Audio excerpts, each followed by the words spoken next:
Pemirsa, Polda Metro Jaya mengumumkan kasus tudingan ijazah palsu Jokowi naik ke tahap penyidikan. Ada unsur pidana yang ditemukan pihak penyidik.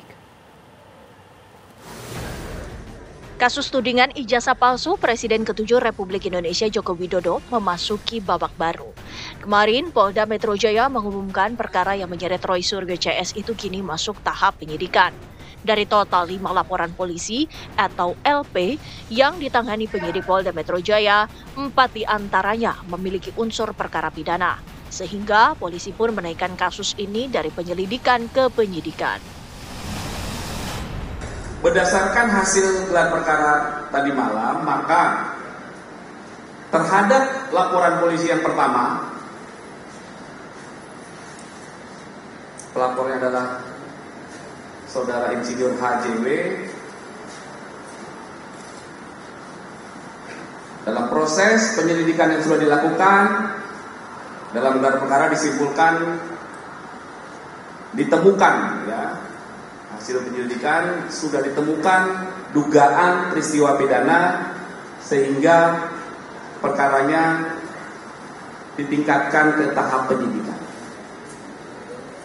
3 laporan selanjutnya dalam kelompok kedua kan ada 5 laporan ya. 5 laporan ini terbagi 2. Soalnya ada yang dicabut. Yang 3 juga dalam hasil penyelidikannya ditemukan dugaan peristiwa pidana sehingga perkaranya dapat naik ke tahap penyidikan. Sementara pihak Roy Suryo dan kawan-kawan sebagai pihak terlapor menyayangkan Polda yang dianggap terburu-buru menaikkan status perkara ini. Kami juga menyayangkan karena secara proses dan prosedur harusnya ada gelar perkara dulu di mana para pihak yang berkaitan dengan proses itu dilibatkan ya dalam proses yang kemudian hasilnya ditingkatkan menjadi penyidikan. Artinya harusnya klien kami yang memang sudah menjadi terlapor di laporan Polda Metro Jaya ini dilibatkan, setidaknya kuasa hukum dilibatkan untuk dijelaskan kepada penyidik tentang tahapan, proses dan prosedur termasuk substansi kenapa ditingkatkan dari penyelidikan menjadi penyidikan. Peristiwa pidana apa sih yang kemudian ditemukan unsur-unsurnya terpenuhi oleh penyidik di Polda Metro Jaya.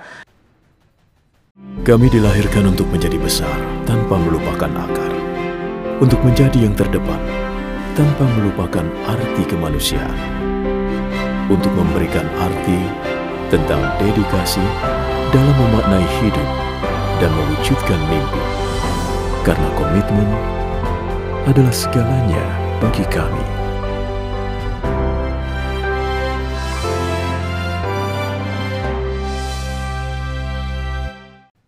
Lantas apa saja yang menjadi bukti yang mengarah ke unsur pidana yang ditemukan pihak kepolisian? Dengan naiknya status tudingan palsu ijazah Jokowi ini, apakah Roy Suryo dan kawan-kawan sebagai pihak terlapor akan berada di jeruji besi?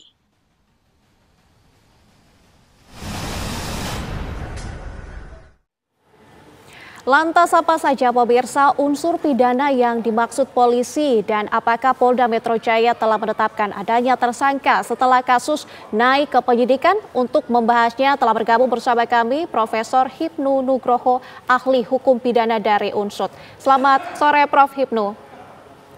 Selamat sore Mbak Nadila. Oke Prof, ini langsung saja 4 dari total 6 laporan yang masuk ke Polda Metro Jaya ini dinilai mengandung unsur pidana. Unsur pidana seperti apa yang dimaksudkan? Ya, sesuatu dikatakan memenuhi unsur pidana apabila ada syarat subjektif dan syarat objektif. Syarat subjektif adalah terkait dengan mens rea, kehendak jahat, sifat jahat dari pribadi yang bersangkutan. Syarat yang kedua adalah syarat objektif, syarat suatu peristiwa pidana, peristiwa perbuatannya. Oleh karena itu, kalau kita ada memenuhi syarat subjektif dan syarat objektif, maka dapat dikatakan dialihkan ada unsur suatu tindak pidana. Nah, konsep kasus Pak Jokowi ini ada deliknya adalah delik aduan, Pak. Delik aduan bukan delik laporan. Delik aduan itu delik yang bisa diadukan kepada yang bersangkutan sendiri, yaitu delik aduan absolut. Nah, pertanyaannya, bukti apa yang ditemukan oleh Polda? Saya kira bukti-buktinya bukti dokumen. Kaitannya terkait mungkin pernyataan-pernyataan. Pernyataan baik mungkin kaitannya dengan pernyataan-pernyataan online, pernyataan mungkin podcast, pernyataan yang memberikan suatu sikap penghinaan gitu loh, yang merendahkan. Itu bahasanya kan seperti ini, bahasanya Pak Jokowi kan seperti itu. Nah, kalimat kehendaknya itu seperti apa? Nah, itulah dokumen-dokumen yang dilakukan itulah yang sebagai bentuk kaitannya bukti yang dilaporkan, yang diadukan oleh Pak Jokowi yang kemudian diangkat seperti ini. Padahal kalau kita ramainya kemarin kan sebetulnya kan ini kan deliknya aduan betul, tapi kan terkait kepalsuan. Lah, berarti kalau sudah seperti ini menyangkut berita yang kemarin terhadap gelar perkara bahwa itu adalah asli. Persepsi sementara seperti itu, Polda asli. Dengan demikian keaslian itu yang menjadikan ijazah saya asli kok saya dikatakan tidak asli, yang dikatakan banyak sekali yang menurut perasaan pengadu itu menjadikan terhina. Itulah yang dilakukan. Oleh karena itu sekarang masuk tahap lidik. Begitu Mbak, ditingkatkan seperti itu. Oke Prof, koreksi kalau saya salah. Bukankah kritik terhadap pejabat publik itu dilindungi dalam demokrasi? Apakah semua pernyataan kontroversial ini bisa diproses pidana hanya karena menyentuh simbol negara? Nah, menarik ini. Sekarang pertanyaannya, subjek hukum pengadu itu sebagai pribadi atau simbol negara, atau pejabat negara. Dalam putusan Mahkamah Konstitusi, sesuatu yang menyangkut kebijakan negara, apalagi mungkin presiden, pejabat, itu tidak masuk kualifikasi delik penghinaan. Itu merupakan suatu kritik. Itu kalau kita lihat putusan Mahkamah Konstitusi. Karena kita berubah. Kalau UHP dulu ya, karena zaman Belanda, kritik itu sebagai suatu pembangkangan. Karena waktu itu raja, sekarang kan presiden. Presiden itu kebijakan. Lah, kebijakan pemikiran itu tidak bisa. Tidak bisa. Sekarang pertanyaannya, Pak Jokowi ini subjektifnya sebagai pribadi sekarang atau sebagai pejabat? Makanya pertanyaan kemarin ini sebagai pejabat karena sebagai pengurus Delantara. Lah, itu nanti perdebatan. Oleh karena itu dengan pelimpahan ini saya kira nanti Bapak-bapak penasihat hukum Roy Suryo CS juga akan melibatkan kapasitas subjeknya seperti apa. Apakah sebagai pribadi, apakah sebagai pejabat pengurus Delantara. Kalau sebagai pejabat negara, tidak bisa. Kritik sebagai koreksi, bukan suatu penghinaan. Gitu. Oke, Prof, ini menurut kuasa hukum dari Roy Suryo dan kawan-kawan ada upaya untuk mengkriminalisasi kliennya. Gimana penilaiannya? Ya, saya kira sah itu ya. Itu bagian dari suatu pendapat teman-teman Pak Roy Suryo, memang betul seperti itu. Tapi inilah yang sekarang karena kita sudah masuk suatu proses hukum, maka kita harus bicara hukum.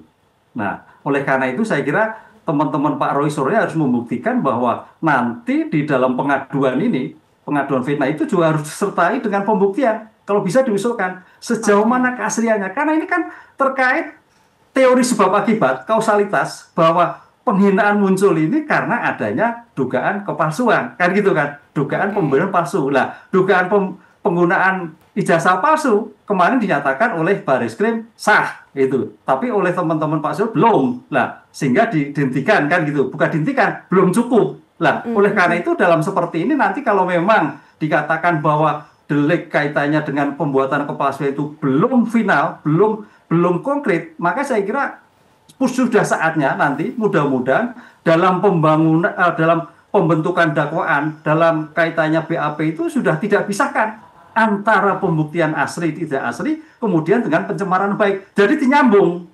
Oke. Gitu Mbak. Karena kalau kita melihat sebagai pengaduan itu biasanya dihentikan dulu. Dihentikannya tingkat penyidikan, bukan lidik. Baru dilaporkan pengaduan. Ini yang saya kira menarik dalam rangka pembuktian nanti.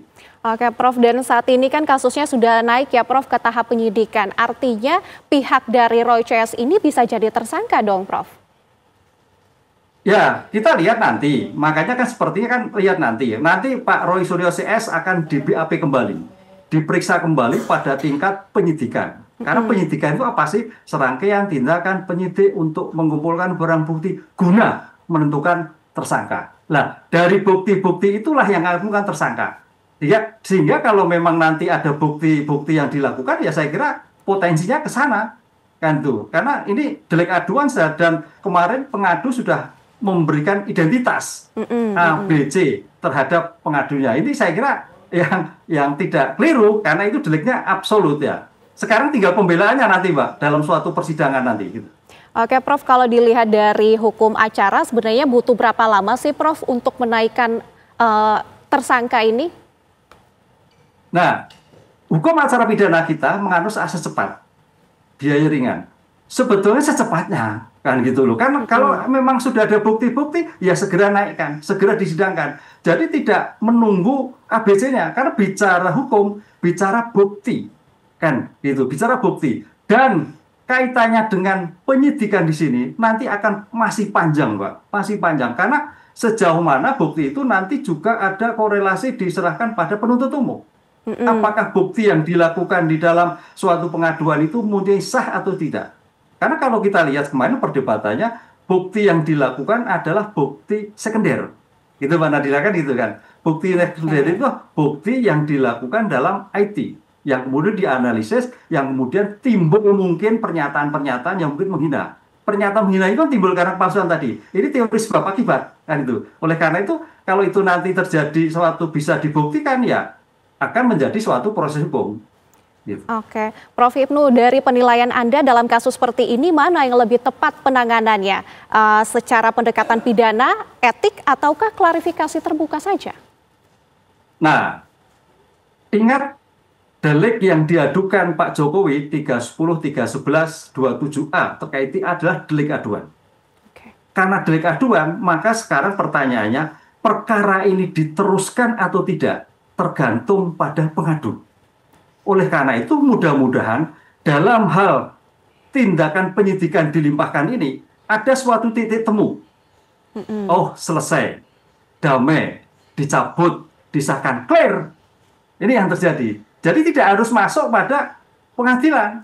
Ini suatu yang langkah tepat apabila nanti Polda bisa menyelesaikan ini sebagai alternatif yang tidak masuk litigasi. Toh sekarang sudah Pak Jokowi juga sudah tidak menjabat dan sebagainya kan gitu kan. Sudah selesai. UGM menyatakan seperti ini ya. Kalau sudah kemarin Pak Egy nyatakan diserahkannya bukti ijazah aslinya, udah clear, tutup kan gitu. Lah mudah-mudahan nanti di persidangan, di pembuktian di penyidikan ini ijazahnya disampaikan. Pasti paling tidak Pak Ren nanti ijazahnya mana kan itu. Kalau sudah itu udah clear lah, selesai. Pak Jokowi tidak mengadukan. Itu yang kita inginkan. Baik, Prof. Hipnu Nugroho, terima kasih banyak sudah bergabung dan menjelaskan dengan sangat rinci bersama kami di Kabar Petang. Selamat kembali beraktivitas, selamat sore Bapak.